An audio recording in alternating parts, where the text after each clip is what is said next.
आज आप लोगों को कर्पूर आसव के बारे में बताने के लिए आया हूँ। कर्पूर आसव जो है ये आयुर्वेद की बहुत ही अच्छी दवाई है।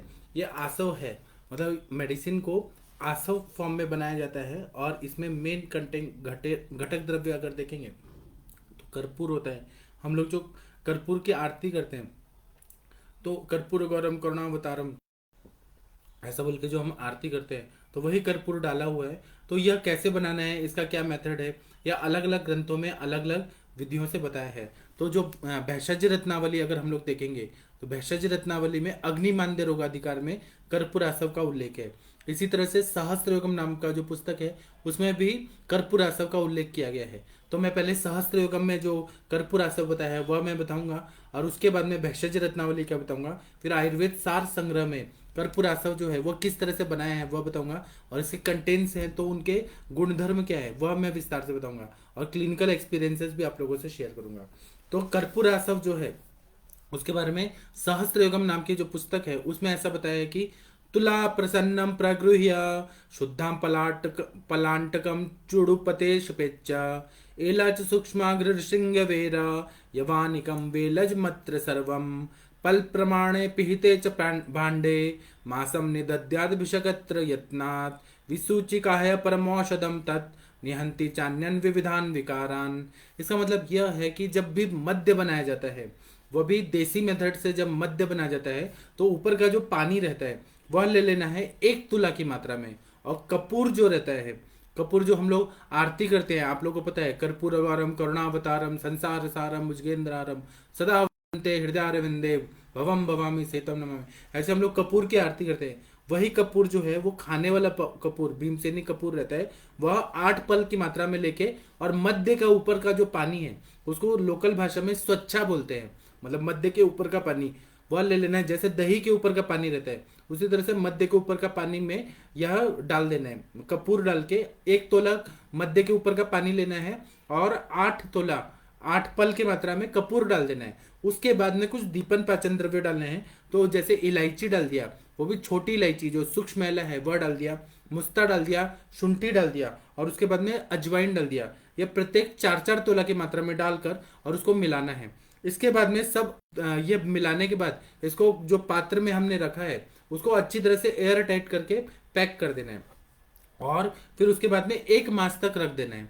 तो इसमें है कि एक आवाज आने लगती है जैसे सीटी बज रही है जब फर्मेंटेशन होने लगता है। इसमें क्वाथ वगैरह नहीं बनाई इसलिए इसको आसव बोलते हैं, या कच्चा ही इसका प्रयोग किया जाता है। तो इसमें ऐसा बताया है कि 1 मास में जब आवाज आने लगती है तो इसका मतलब वो संधान प्रक्रिया फर्मेंटेशन हो रहा होता है, और ये मध्य में बनाया गया है तो अपने आप ऑटोमेटिकली ही यह मध्य मतलब कर्पूर आसव बन जाता है। जैसे दही का हम लोग जोरन डालते हैं दूध में तो वह दही में कन्वर्ट हो जाता है, उसी तरह से मध्य में ही बनाया जा रहा है, मध्य के ऊपर के भाग से ही बनाया जा रहा है। तो यह मध्य कल्पना ही बन जाएगा संधान होने के बाद। इसमें धात की पुष्प वगैरह डालने की जरूरत नहीं होती है, अपने आप ही ये मध्य बन जाता है। तो इसका प्रयोग जब हम लोग करते हैं और इस पर इसका ढक्कन खोल के दिया सलाई जब जलाते हैं तो अगर कार्बन डाइऑक्साइड निकल रहे हैं तो दिया सलाई का जैसे ही माचिस ऊपर रखते हैं ना तो बुझ जाता है, मतलब कार्बन डाइऑक्साइड निकल रहा होता है। और फिर 1 महीने के बाद वह आवाज आना बंद हो जाता है। इसका मतलब प्योर ऑक्सीजन निकलने लगता है और बुलबुला आने लगता है, और मेन नीचे से जो बुलबुला आ रहा होता है वो बंद हो जाता है, मतलब वो फर्मेंट हो गया होता है, मध्य कल्पना संधान हो गया होता है। फिर उसके बाद में हम दिया सलाई जलाएंगे तो वह जलते रहेगा, इसका मतलब ऑक्सीजन निकल रहा होता है। उसके बाद में मध्य की और परीक्षा बताई है कि यथा फेनोद्गमस तैले, मतलब उसमें से जो झाग निकलना चाहिए ऑक्सीजन के रूप में, मतलब वो नॉर्मल रहता है, वह देखने को मिलता है। गंध वर्ण, मतलब स्मेल भी ऐसा नहीं चाहिए कि आसव जैसा बन गया है। कलर भी देखने से पता चलता है कि यह आसव का है। टेस्ट भी देखेंगे तो वह रस रस भी उसका रहेगा तो आसव की तरह रहेगा। आपने कभी भी आसव पिया होगा तो आसव पीने के बाद गले में ऐसे थोड़ा तो गरम गरम लगता है, और अरिष्ट होता है वो पेट में जाने के बाद गरम गरम लगता है। तो ये उसकी परीक्षा होती है। उसके बाद में कर्पूर आसव जो है वो कौन कौन सी व्याधियों में काम करता है, तो इसमें बता रहे हैं कि विसूचिकाया परम औषधम, मतलब जो कॉलरा की बीमारी है, सूचीवद वेदना जब हो रही होती है, विसूचिका मतलब सूचीवद वेदना, लूज मोशन हो रहा होता है और बहुत ज्यादा तकलीफ हुआ रहता है। इसमें घटक इसमें जो बीमारी है उसमें ऐसा बताया कि अलसक होता है, फिर अलसक के बाद में विलंबिका होता है, फिर विसूचिका होता है। अलसक में तो आम दोष इतना ज्यादा बढ़ जाता है कि आलसी की तरह बैठा रहता है, ना ऊपर जाता है ना नीचे जाता है, वो अलसक होता है। फिर बाद में विलंबिका होता है जिसमें पेरिस्टाल्टिक मूवमेंट बहुत स्लो हो जाता है, अन्न पचता नहीं है अग्निमांद्यता की वजह से। और बाद में एक स्टेज आती है विसूचिका, उसमें वह लूज मोशन बहुत ज्यादा हो रहा होता है, कॉलरा जैसे होता है, और उसमें सूचीवत वेदना होती है, पेट दर्द बहुत ज्यादा होने लगता है, विसूचिकाया। तो उसमें कर्पूरासव का प्रयोग करने से बहुत अच्छा फायदा होता है। उसी तरह से परम औषधम यह बता दिया, निहंति चान्यन विविधान विकारन, इसी तरह से अन्य विकारों को भी यह दूर करता है। और कौन कौन से विकार होते हैं उसके बारे में हम लोग चर्चा करेंगे। अब इसी तरह से भेषज रत्नावली में हम लोग देखते हैं, तो अग्निमांद्य रोगाधिकार में कर्पूरासव के बारे में बताए हैं। तो उसमें बता रहे हैं कि तुला प्रसन्नाम प्रगृह्य शुद्धाम पलाष्टकम चोड़ुपते शुभेच्छा एला च सूक्ष्म घन श्रृंग वेरे यमानिका वेल पत्रम सर्वम पल प्रमाणम पिहिते च भावडे मासम भिषगत्र यत्नात्। अब इसका भी फलश्रुति सेम है, विसूचिका है परमौषधम तत् नियंत्रित चानन विविधान विकारान। अब इसमें बताया है कि विशुद्ध सूरा 10 सेर की मात्रा में लेना है, मतलब जो सूरा का भाग है, ऊपर का भाग है, वो 10 सेर की मात्रा में लिया। कपूर जो है वो 8 पल मतलब 64 तोला की मात्रा में ले लिया। छोटी इलायची 8 तोला ले लिया, नागरमोथा 8 तोला ले लिया, शुंठी 8 तोला ले लिया, अजवाइन 8 तोला ले लिया, और काली मिर्च 8 तोला ले लिया। इसमें देखिए शुंठी है, फिर अजवाइन है, काली मिर्च है। उस वाले में काली मिर्च नहीं डाला था, इसमें देखिए जो भेषज रत्नावली है इसमें काली मिर्च भी डाला हुआ है। यह डिफरेंस है अलग अलग ग्रंथों में। सहस्त्रयोगम में बिना काली मिर्च वाला कर्पूरासव बताया, इसमें काली मिर्च डाला हुआ है। तो इन्हें एकत्र करके मुख बंद करके 1 मास तक रख देना है। और जो मैंने बताया कि मध्य कल्पना बनाने के लिए, आसवर्य बनाने के लिए एक आवाज आने लगती है, जैसे सीटी बज रही है उस तरह से आवाज आने लगती है। सीटी बजना बंद हो गया मतलब वह संधान हो गया है। दूसरा, दिया सलाई को जला के और ऊपर रखते हैं तो जब कार्बन डाइऑक्साइड निकल रहा होता है मतलब संधान प्रक्रिया हो रही होती है, तब ना वहां वो बुझ जाता है। और जब वो संधान हो चुका होता है तो वह जलने कंटिन्यू जलते रहता है। यह रह गया। और इष्ट गंध वर्ण स्पर्श इस तरह के आ जाते हैं, मतलब जो हमें चाहिए, मतलब कलर चाहिए, रंग चाहिए और टेस्ट चाहिए, वह सब मिल जाता है। तो ये कर्पूरासव जो है इसके बारे में बताया है कि यह विसूचिका के लिए बहुत श्रेष्ठ दवाई है, और इसके सेवन से अन्य विविध रोग भी निवृत्त हो जाते हैं। इसकी मात्रा जो है यह 5 से 20 बूंद ड्रॉप्स के मात्रा में ही प्रयोग करने के लिए बोला है। इसको चम्मच या पल मात्रा में नहीं बोला है। 5 से इसको ड्रॉपर में भर देना है, 5 to 20 ड्रॉप्स पानी में घोल के, और तब ये देना है, क्योंकि ये बहुत ज्यादा स्ट्रॉन्ग रहता है, पोटेंट द्रव्य रहता है, इसको ज्यादा नहीं देना है, इतना ही मात्रा में देना है। तो इसको भेषज रत्नावली में काली मिर्च डाला हुआ है। अब हम लोग आयुर्वेद सार संग्रह में देखेंगे तो ऐसा बता रहे हैं कि उत्तम देसी मध्य, अब इसमें मध्य का प्रमाण उसमें 10 सेर बताया था, आयुर्वेद सार संग्रह में 5 सेर बताया है। और कपूर है वो 32 तोला लेना है, उसमें कपूर जो था वो 8 पल लेना है। 64 तोला बताया था, इसमें कपूर 32 तोला बताया है, और मध्य 5 सेर मतलब उसका हाफ बताया है। छोटी इलायची के बीज, मुस्ता, शुंठी, अजवाइन और काली मिर्च ये 4-4 तोला बताया है। उसमें भेषज रत्नावली में 8-8 पल बताया था, 8-8 तोला बताया था। तो यह रख देना है, एक पात्र में डाल देना है और मुख बंद करके 1 मास तक छोड़ना है। मतलब तीनों ग्रंथों को अगर देखेंगे हम लोग, सहस्त्र योगम में जो प्रमाण है मध्य का और ये घटक द्रव्यों का, इसका प्रमाण अलग है। भेषज रत्नावली में काली मिर्च डाला हुआ है, आयुर्वेद सार संग्रह में प्रमाण अलग अलग है। तो एक बर्तन में रख देना है और बाद में छानकर रख लेना है। इसको 5 से 20 बूंद तक सहस्त्र योगम भी बताता है कि उतना ही मात्रा में लेना है। इसी तरह से दूसरा इन्होंने विधि बताया है कि एक अर्क कपूर रहता है और उसको रेक्टिफाइड जो स्पिरिट रहता है 64 ऑन्स की मात्रा में लेना है, और उसमें 4 ऑन्स की मात्रा में कपूर डाल देना है। कपूर कौन सा है, तो अर्क कपूर नाम का जो रहता है मेडिसिन वह डालना है। और इसको फुल पेपरमिंट जो रहता है, मिंट का जो फूल रहता है वह डाल देना है। और कुछ समय के बाद यह अर्क कपूर तैयार हो जाता है। इसको 5 से 10 बूंद बताशे में डालकर, बताशा आप लोग खाते हैं, उसमें 5 से 10 बूंद डाल के और यह पेशेंट को देना है तो बहुत अच्छा फायदा होता है। यह हर तरह के जो विसूचिका है, डायरिया है, कॉलरा है, उसमें बहुत अच्छा काम करता है। अजीर्ण है, बदहजमी है मतलब रस शेषाजीर्ण, खाना डाइजेस्ट नहीं हो रहा है, उसमें यह काम करता है। पेट में दर्द हो रहा है खाना खाने के बाद, क्योंकि उदर शूल जैसे उसमें है, आम संचिति है, वायु रुका हुआ है, सामान में भी रुका हुआ है, उसमें पेट के दर्द में अच्छा काम करता है। जी मिचला रहे, नौशिया फीलिंग हो रहा है, हृलास हो रहा है, उसमें ये काम करता है। यह बहुत बार अनुभूत किया गया है, ऐसा आयुर्वेद सार संग्रह में बताया है। तीसरी विधि बता रहे हैं कि कपूर लेना है, पेपर फूल का पेपरमिंट जो रहता है, मतलब मिंट का जो ये रहता है फ्लावर लेना है, और अजवाइन लेना है, वो भी सत अजवाइन लेना है। ये चीजें मिलाकर और फिर ये कपूर और मध्य डाल के रख देना है। तो इससे अर्क तैयार हो जाएगा, और इसको 5 से 10 बूंद की मात्रा में चीनी या बताशे के लिए लेने के लिए बोला है। तो इसका प्रयोग बता रहे हैं कि विसूचिका में बहुत अच्छा होता है, इनडाइजेशन में होता है, पेट में दर्द होता है, जी मिचलाने में होता है। तो इसीलिए ना ये बहुत बार अनुभूत किया गया है। इस तरह से कर्पूरासव बता दिया गया। अब इसके जो घटक द्रव्य हैं उस पे हम लोग नजर डालते हैं कि अलग अलग ग्रंथों में क्या बताया है। तो अब हम लोग सबसे पहले देखेंगे, तो इसमें कपूर जो है, कपूर क्योंकि मेन द्रव्य है, उसके बारे में भाव प्रकाश निघंटु में क्या बताया है वो मैं विस्तार से आप लोगों को बताता हूँ। तो भाव प्रकाश निघंटु में ऐसा बताया है कि पुंसी क्लिबे च कर्पूरो हिमाव्यो हिमवालुका घन सार चंद्र संज्ञो हिमनापा पीर स्मृता कर्पूरा शीतलो वृष्या चक्षुष्यो लेखनो लघु सुरभि मधुरस्तिक्ता कफ पित्त विशापः दाह तृष्णा अस्य वीरस्य मेदो दौर्गंध्य नाशना कर्पूर द्विधा प्रोक्तो पक्वा पक्व प्रभेदता पक्वात् कर्पूरता प्राहु अपक्वम गुणवत्तरम चीन संयस्तु कर्पूर कफशय करा स्मृता कुष्ठ कंडु वमे हरस तथा तिक्त रसश्च। फिर कर्पूरम कटुकम तिक्तम च मधुरम शिशिरम विदुः तृण मेदो विष दोषग्नम चक्षुष्यम मदकारकम। इतना अच्छा बताया। और चरक संहिता में भी कपूर के बारे में बताया है कि धारण्या सेन वैशद्या सौगंध्या अरुचि सौगंध्य मिच्छता कर्पूर निर्यास, मतलब कर्पूर का निर्यास है वो दुर्गंध वगैरह को दूर करता है, ऐसा चरक संहिता में बताया। और भाव प्रकाश निघंट में ऐसा बता रहे हैं कि ये शीतल होता है, वृष्य होता है। इसका रस देखेंगे तो तिक्त कटु मधुर रहता है, विपाक कटु रहता है, और वीर शीत रहता है, और यह कफ नाशक रहता है। इसका मेन काम कफ का शमन करना है। मधुर रस और शीत वीर्य होने से पित्त का शमन करता है, और वायु का भी मधुर रस होने से वायु का भी शमन करता है। तिक्त रस होने से कफ का नाशक है, इसलिए त्रिदोषात्मक है, तीनों दोषों का यह शमन करता है।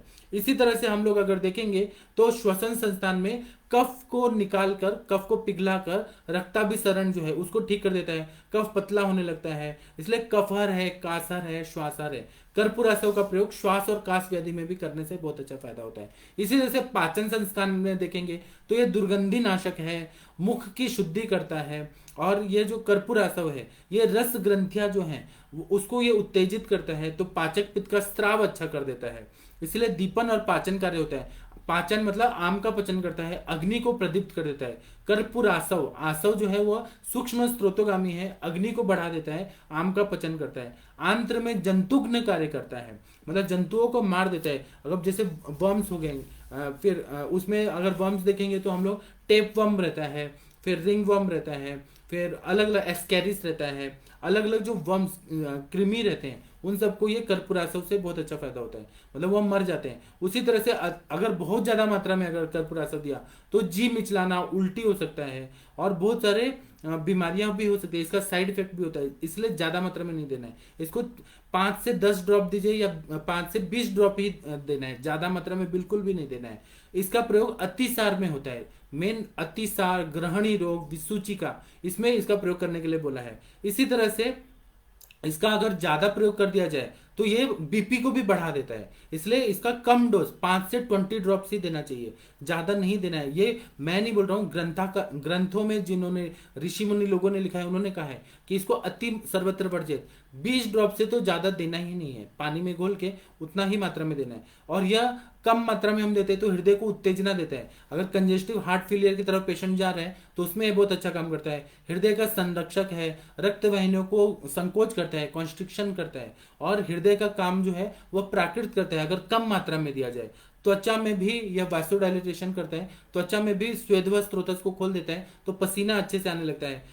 इसलिए हृदय शैथिल्यता में भी इसका प्रयोग करने से बहुत अच्छा फायदा होता है, और इसीलिए इसको हृदय भी बोला जाता है, कम मात्रा में। और फिर स्वेद जनन है, मतलब पसीना अच्छे से लाता है, दाह को शमन करता है क्योंकि शीत वीर्यात्मक है। इसी तरह से त्वचा में दाह हो रहा है, चर्म रोग हो रहा है, और फिर पामा है, मतलब खुजली बहुत ज्यादा आ रही है, तो कर्पूर आसव इंटरनली देते हैं, कपूर का मलहम लगा के देते हैं। इससे फिर मूत्र का प्रमाण अच्छा हो जाता है, जंतुग्न कार्य होता है, मूत्रकृच्छता में बहुत अच्छा काम करता है, और स्वेद जनन होने से पसीना को कम कर देता है। इसलिए कपूर जो है ये कफग्न है, पित्त का शमन करता है अगर मात्रा में दिया जाए तो। फिर शुक्र को बढ़ाता है, मेदोग्न है, मज्जा में मेध्य कार्य करता है, पुरुष स्त्रोत में तो कृमि का नाशक है और विष को दूर करता है।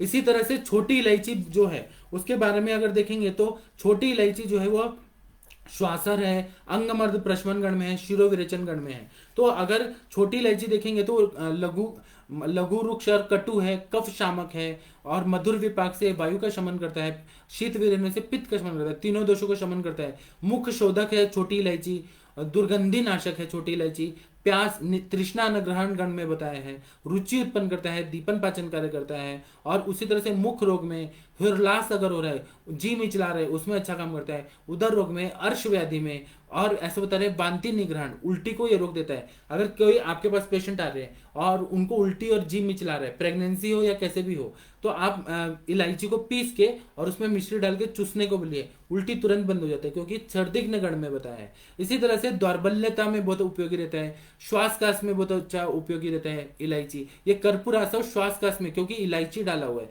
इसी तरह से फुफ्फुस के अनेक रोगों में इसका प्रयोग करने से बहुत अच्छा फायदा होता है। दाह में भी बहुत अच्छा उपयोगी रहता है, और इसका प्रमाण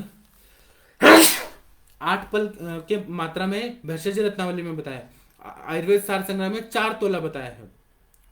तो आपको जो भी ग्रंथाधार लेना है उस हिसाब से करिए। मार्केट में कर्पूर आसव मिलता है, विसूचिका के लिए बहुत अच्छा बताया जाता है और इसका प्रयोग करते हैं। अब इसमें मुस्ता डाला हुआ है, तो मुस्ता के बारे में बता रहे हैं कि मुस्तम हिमम कटुग्राही तिक्तम दीपन पाचनम कषायम कफ पित्तास्त्र त्रिदाह रुचि जंतु हृत यनुद्देश्य जाता मुस्तकम तत्प्रशस्यते तत्र मुनिभि प्रोक्तम वरम नागर मुस्तकम। जो मुस्ता है वो कटु तिक्त कषाय रसात्मक रहता है, कटु विपाक का रहता है और शीत वीर्यात्मक रहता है। अगर हम लोग ये देखेंगे तो ये आमाशय की विकृति को ठीक करता है, पाचन संस्थान को ठीक करता है, आम का पचन करता है। फिर उसी तरह से बता रहे हैं कि मुस्ता जो है वह मूत्रल धर्म गुण धर्म का होता है, प्रजनन संस्थान में गर्भाशय का संकोचन करता है, स्तन्य शोधन करता है, स्तन्य की वृद्धि करता है, और इनफर्टिलिटी के केसेस में मुस्ता का प्रयोग तो बहुत ज्यादा किया जाता है। सुतिका रोग में अच्छा होता है, स्तन्य विकारों में बहुत अच्छा होता है, स्वेद जनन है, त्वचा रोग को नाश करता है, कंडुपामा विचर्चिका कुष्ठ इन सब में बहुत अच्छा काम करता है। फिर रक्त विकारों में मुस्ता जो है वो रक्त स्थित अग्नि को बढ़ाता है, इसलिए रक्त पाचक जो है उसमें मुस्ता डाला हुआ है। जो सतत ज्वर के चिकित्सा में सतत ज्वर की चिकित्सा में, विषम ज्वर में रक्त पाचक की जो दवाइयां हैं, चरक सूत्र स्थान चरक ज्वर चिकित्सा में 201 नंबर का श्लोक देखिए, उसमें रक्त पाचक के बारे में बताया, तो उसमें मुस्ता डाला हुआ है। इसी तरह से छोटे बच्चों का अगर पचन विकार रहा तो मुस्ता का बहुत अच्छा प्रयोग रहता है। छोटे बच्चों में कर्कट श्रृंगी का अच्छा होता है, अतिविषा का प्रयोग होता है, और इस तरह से मुस्ता, कर्कट श्रृंगी और अतिविषा इन सबको मिलाकर बाल संजीवनी गुटिका इस तरह से बनाया जाता है। तो इसलिए मुस्ता का यहाँ पर सिग्निफिकेंट रोल है कि यह आम पचन करता है, इसलिए इसका प्रयोग किया जाता है और सच में रिजल्ट आता है। मैंने इलायची बता दिया। अजवाइन आप लोग को पता है कि अजवाइन जो है इसके बारे में क्या बताया भावप्रकाश निघंटु में, अजमोदा कटुस्तिक्ता दीपनी कफ वातनुत उष्णा विदाहिनी हृदया वृषा बलकरी लघु नेत्रामय कफ सर्दी हिक्का बस्ती रुजो हरेत। अब ये जो अजवाइन है वह दीपन पाचन है, वायु का अनुलोमन करता है, शूल प्रशमन है, कृमिघ्न है, इसी तरह से उल्टी में काम करता है, अग्निमान्यता में काम करता है, हिक्का में काम करता है, पेट दर्द में काम करता है, आधमान में काम करता है, आटोप में काम करता है। अजवाइन तो बहुत ही अच्छा है, शूल प्रशमन गण और दीपनीय गण में इसका प्रयोग बताया है। इसी तरह से यह हृदय का कफ वातजन्य जो दुर्बलता है उसको अजवाइन ठीक कर देता है। प्राणवायु स्रोत में कफग्न कार्य होने की वजह से श्वास काश में, हिचकी में बहुत अच्छा काम करता है अजवाइन, और यही अजवाइन कर्पूरासव में, इसलिए श्वास काश और हिचकी कर्पूर आसव बहुत अच्छा काम करता है, कृमि को नष्ट करता है, और यह मज्जा संस्थान में उत्तेजना देता है। कर्पूर आसव में डाला हुआ अजवाइन तो वह उसके गुणधर्म दिखाता है,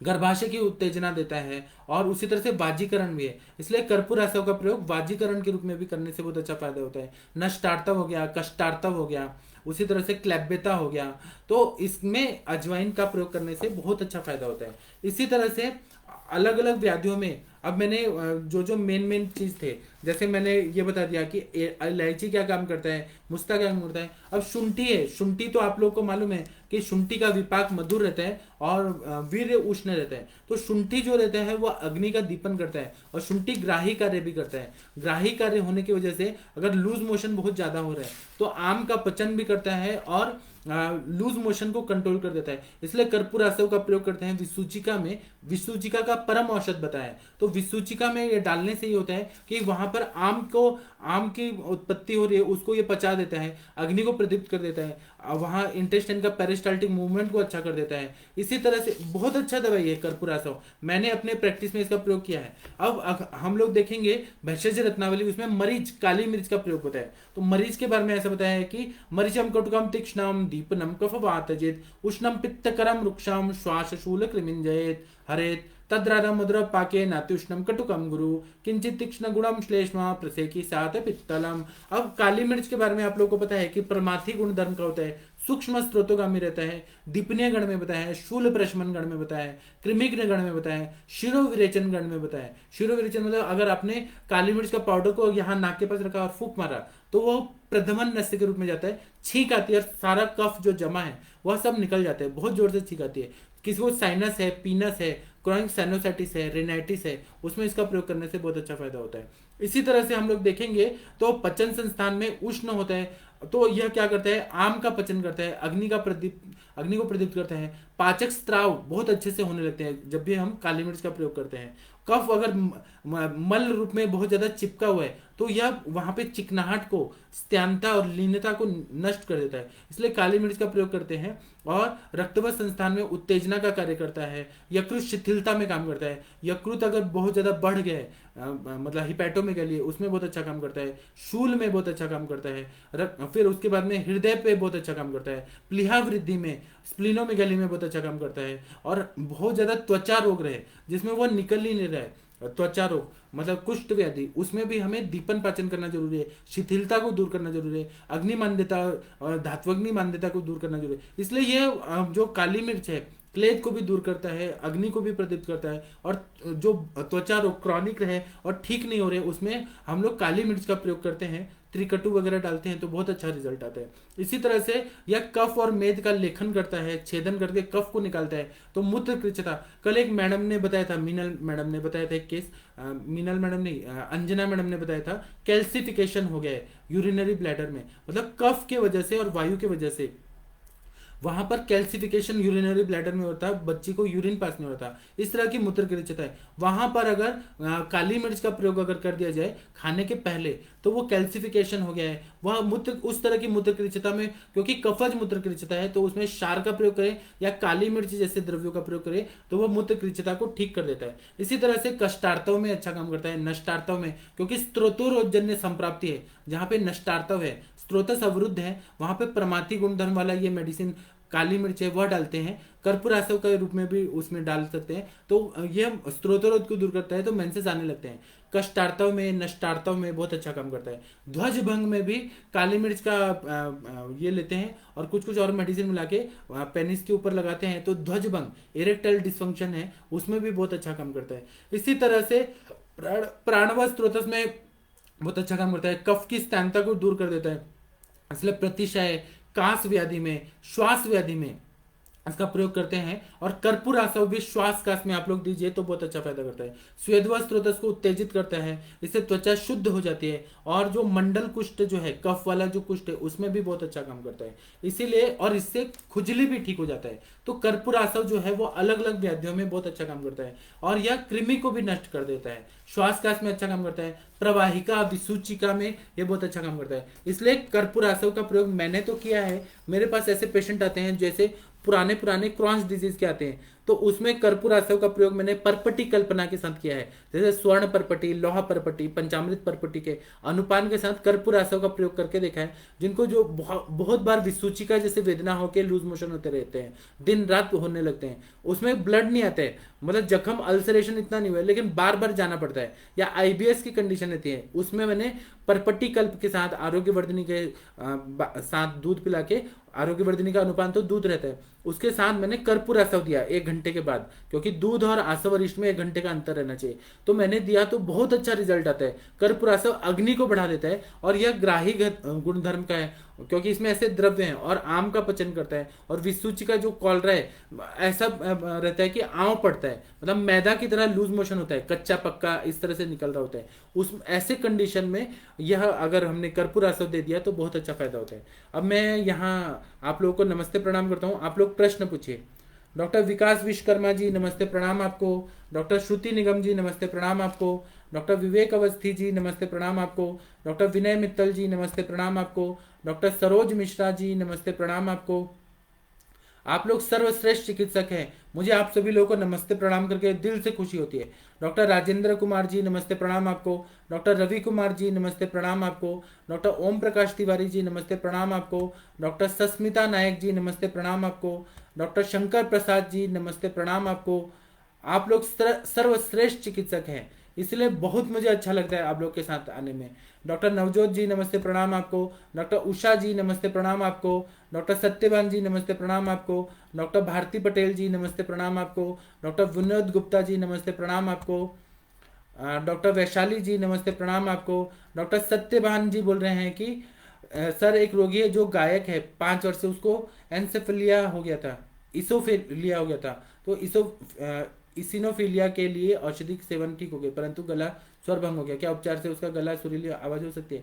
ठीक है, इसमें आप क्या करिए कि यष्टि मधु का जो ये रहता है लकड़ी रहता है वो चूसने के लिए बोलिए, और ना स्वर भेद कषाय करके एक द्रव्य आता है, आप अभी इंटरेक्टिव सेशन में आइए तो मैं आपको स्वर भेद कषाय के बारे में बताऊंगा। भेषज रत्नावली में भी स्वर भेद पे बहुत सारे मेडिसिन बताए हैं उसका, या कंठ सुधारक वटी आता है, कर्पूरादि वटी आता है, एलादि वटी आता है, या कर्पूरादि वटी, एलादि वटी, कंठ सुधारक वटी, इसको चूसने के लिए देते हैं ना तो गला तो अच्छा हो ही जाता है। यष्टि मधु भी बहुत अच्छा काम करता है, इसका प्रयोग करिए। और इयोसिनोफिलिया बढ़ा हुआ है तो उसमें अमृता गुगुल, कैशो गुगुल, त्रिफला गुगुल दीजिए और सूक्ष्म त्रिफला दीजिए। पेशेंट का जो इयोसिनोफिल बढ़ा हुआ है काउंट वह पूरी तरह से ठीक हो जाता है।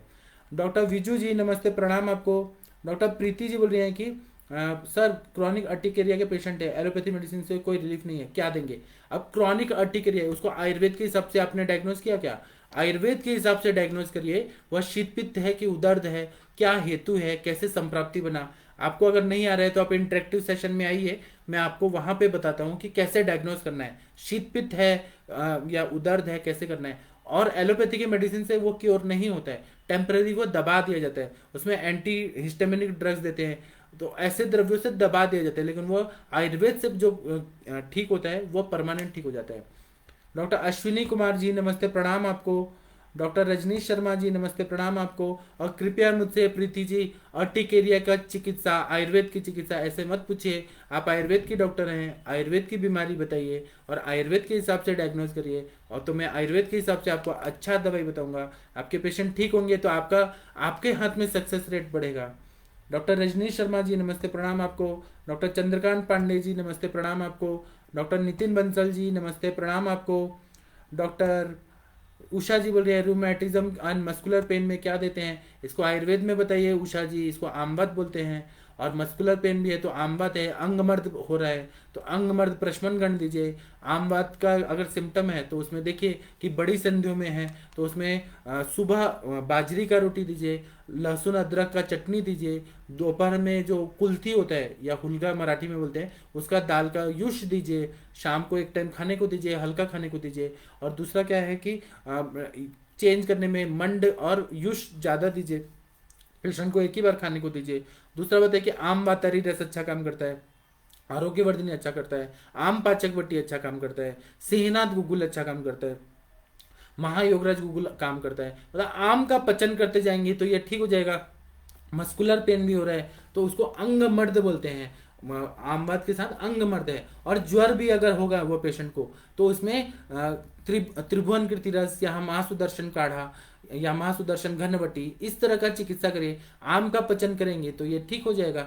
और उसके बाद में जब शमन हो गया, निरामावस्था आ गई, तो आप अनुवासन बस्ती भी दे सकते हैं और निरू बस्ती भी दे सकते हैं। जब आमावस्था निकल गया, शूल और शोथ कम हो गया, तब उसको और अच्छा करना है संधियों में, मतलब वहां श्लेषक कफ अच्छा बन जाए, इसलिए हमको बस्ती देना है। तो शीरबला तेल, कुट्टम चुकियादी तेल, मुरीवेणा तेल, ऐसे तेल का हम बस्ती दे सकते हैं। आमवाद के पेशेंट को स्नेहन स्वेदन नहीं करना चाहिए, केवल रुक्ष स्वेद, बालुका स्वेद देना चाहिए, तो पेशेंट ठीक हो जाएंगे। डॉक्टर दर्शन कुमार जी नमस्ते, प्रणाम आपको। डॉक्टर सोनाली जी बोल रही हैं कि बच्चों में क्या दे सकते हैं, डोज क्या है।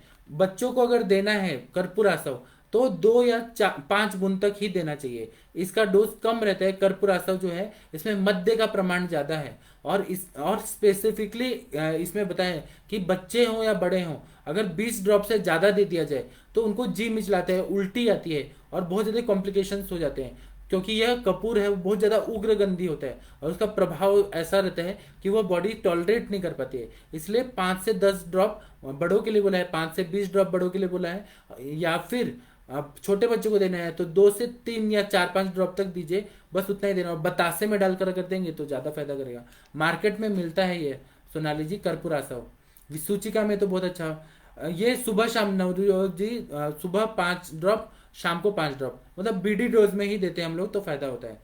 डॉक्टर सरोज मिश्रा जी बोल रहे हैं कि ग्रहणी रोग में किस किस स्थिति में लोह पंचामृत, अगर हीमोग्लोबिन कम है, मतलब वहां पे रक्ताणुओं को बढ़ाना है तो लोह पंचामृत देते हैं। और वहां पे अगर जंतु है बहुत ज्यादा, वहां पे इन्फेक्शन बहुत ज्यादा है ग्रहणी रोग में, जिसमें बार बार लूज मोशन हो रहा है, तो वहां पे स्वर्ण परपटी का प्रयोग करते हैं। स्वर्ण परपटी हमेशा अच्छा ही रहता है, क्योंकि वह मतलब एंटीबायोटिक का काम करता है, विषग्न कार्य करता है, शरीर को ताकत देता है, खून बढ़ाता है। लौह पंचामृत तो खून बढ़ाएगा ही, लेकिन लौह पंचामृत जो है वह रक्तवात संस्थान में काम करता है, और वह क्या करता है कि यकृत और प्लीहा पे काम करता है लौह पंचामृत।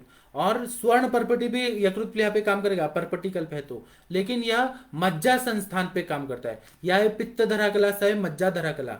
स्वर्ण परपटी देने से मेध्य कार्य भी होता है। जो पेशेंट डिप्रेशन में है, बहुत ज्यादा स्ट्रेस में है, और उनको आईबीएस हुआ है, इरिटेबल बाउल सिंड्रोम हुआ है, क्रॉन्स डिजीज हुआ है, पेप्टिक अल्सर, डिओडेनल, मतलब स्ट्रेस ज्यादा लेने की वजह से उनको अगर हुआ है, तो स्वर्ण परपटी जो है वो मेध्य है, ब्रेन पे काम करता है। लौह पंचामृत परपटी है, लौह परपटी और पंचामृत परपटी जो है इसमें तो 5 चीज रहते हैं, उसमें सारे धातु रहते हैं। तो पंचामृत परपटी तो सर्वश्रेष्ठ परपटी है, मतलब इन सब का अगर देखें तो वो सबसे बड़ा भाई है। और लौह परपटी है रक्त बढ़ाने पे, यकृत और प्लीहा पे कार्य करता है।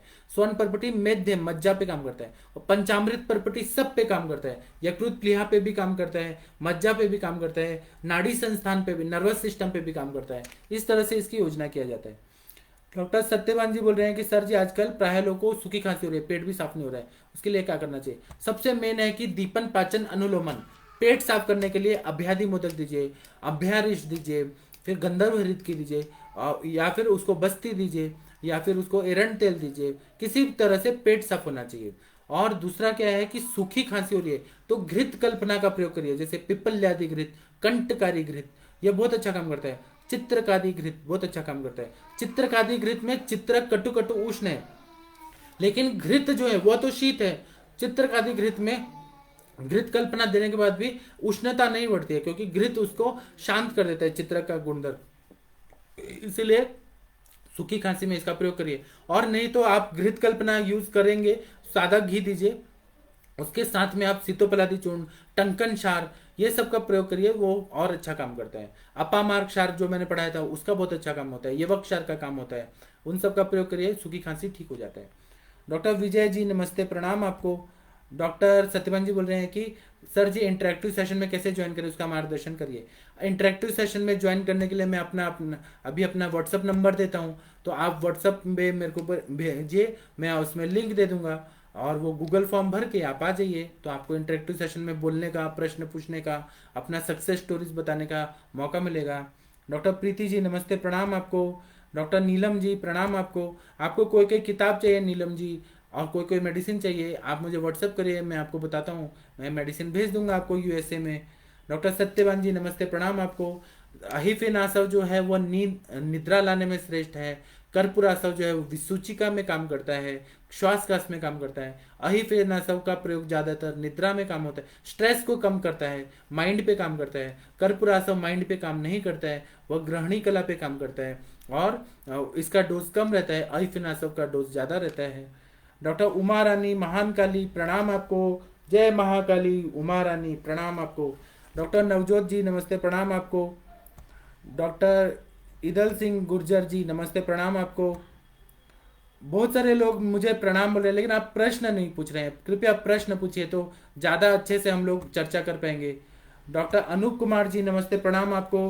डॉक्टर कुसुम पांडे जी नमस्ते, प्रणाम आपको। डॉक्टर सरोज जी को किसी ने नमस्ते बोला है। डॉक्टर दिबांशु जी बोल रहे हैं कि नित्य विरेचन के लिए अभ्याधिक मोदक की मात्रा क्या है।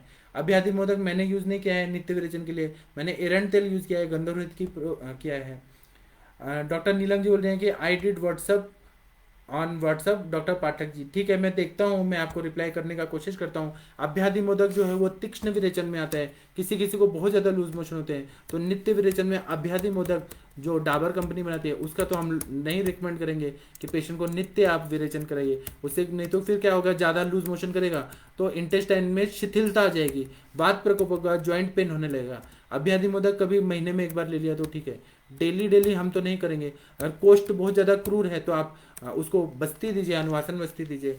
मैंने अभी देखिए अपना व्हाट्सअप नंबर दे दिया है। ऑस्टोपेनिया में क्या करना है, ऑस्टोपेनिया में आप बस्ती दीजिए, घृतपान करिए, शतावरी घृत दीजिए, अश्वगंधा घृत दीजिए। नीलम जी मतलब ऐसे घृत कल्पना करेंगे ना तो जो बोन में पेन हो रहा है वह ठीक हो जाता है। और भी क्या संप्राप्ति है वो देखिए, तो उसमें अस्थि मज्जा पाचक जो है उसका बहुत अच्छा यूज रहता है। आम पाचन करिए, वायु वायु के शमन की चिकित्सा, क्योंकि अस्थि व स्त्रोतस, अस्थि और वायु का आश्रय संबंध बताया है। और अस्थि व स्त्रोतस और पुरुष व स्त्रोतस ये एक ही है। यह पुरुष धरा कला साहेब अस्थि धरा कला ऐसे बताया, यह पित्त धरा कला साहेब मज्जा धरा कला, ये तो एक बता दिया, पित्त और मज्जा का कला एक है। यह पुरुष धरा कला साहेब अस्थि धरा कला, अस्थि धरा कला और पुरुष धरा कला एक है। और वहां पे काम करने के लिए हम लोग बस्ती देते हैं, तो शीर बला तेल, धनवंतर तेल, कोट्टम चुकियादी तेल, मुरी वेणा तेल, बला अश्वगंधादी तेल, चंदन बला लाक्षादी तेल, बहुत सारे द्रव्य हैं जो तेल के रूप में हम लोग बस्ती देते हैं। या अभ्यंतर पान में हम लोग लाक्षाद मतलब खाने के उसमें लाक्षादी गुगुल, आभादी गुगुल, ये सब हम लोग देते हैं, तो ऑस्टोपेनिया का पेन कम हो जाता है, क्योंकि गुगुल है वो पेन किलर रहते हैं। और नहीं तो घृत कल्पना देते हैं, तो गुगुल तिक्त घृतम, नरसिंह रसायन, शतावरी घृतम जो बृहण करने वाले, अश्वगंधा घृतम, विदार्यादि घृतम, ये बहुत अच्छा फायदा करता है। डॉक्टर भारती पटेल जी बहुत बढ़िया चीज बोल रही हैं। एक पेशेंट को स्नेहपान पूरा हुआ है और ज्वर आ गया, तो अब अभ्यंग स्वेदन और विरेचन कब देना चाहिए। बिल्कुल भी ज्वर में नहीं देना चाहिए, आप थोड़ा वेट करिए। और स्नेह पान जो है वो स्नेह का व्यापत हो रहा है, इसलिए गर्म पानी पिला के लंघन कराइए उसको, मतलब उसको भूखा रखिए, या षडंग पानी दीजिए या शुंठी सिद्ध जल दीजिए, उनका ज्वर शांत होने दीजिए। और अभ्यंग और स्वेदन तो नहीं कराना चाहिए, स्वेदन करा सकती है, लंघनम स्वेदनम कालो यवागो तिक्त को रसा, तो लंघन कराइए फिर स्वेदन दीजिए। अभ्यंग करने के लिए वर्ज बोला है नवज्वर में। और फिर जब ये ज्वर शांत हो जाए तब आप विरेचन दीजिए, और वो भी रोगी का बल देख के। अगर रोगी कमजोर हो गया है ज्वर की वजह से तो उसको विरेचन मत करें, विरेचन कराना जरूरी है, तो गंधर्व की या एरंड तेल दीजिए, तो बहुत अच्छा फायदा होगा। डॉक्टर नीलम जी आप पुणे कब आने वाली हैं, आप जब भी पुणे आएंगी तो आप हमारे पास जरूर आने वाली हैं, मैं आपको गिफ्ट दूंगा बहुत सारे, तो आप पुणे जरूर आइए, आपका स्वागत है पुणे में। डॉक्टर राजधवन जी नमस्ते, प्रणाम आपको। और किसी को प्रश्न पूछना है तो इंटरेक्टिव सेशन में आइए, मैंने अपना नंबर दे दिया है, आप लोग मेरे को मैसेज करिए, मैं अभी लिंक दे देता हूँ। इंटरेक्टिव सेशन में आएंगे तो हम लोग ज़्यादा अच्छे से चर्चा कर पाएंगे। तो अभी मैं लेक्चर बंद करता हूँ, 20 मिनट बाद हम लोग मिलेंगे इंटरेक्टिव सेशन में। नमस्ते, प्रणाम आपको सभी को, नमस्ते।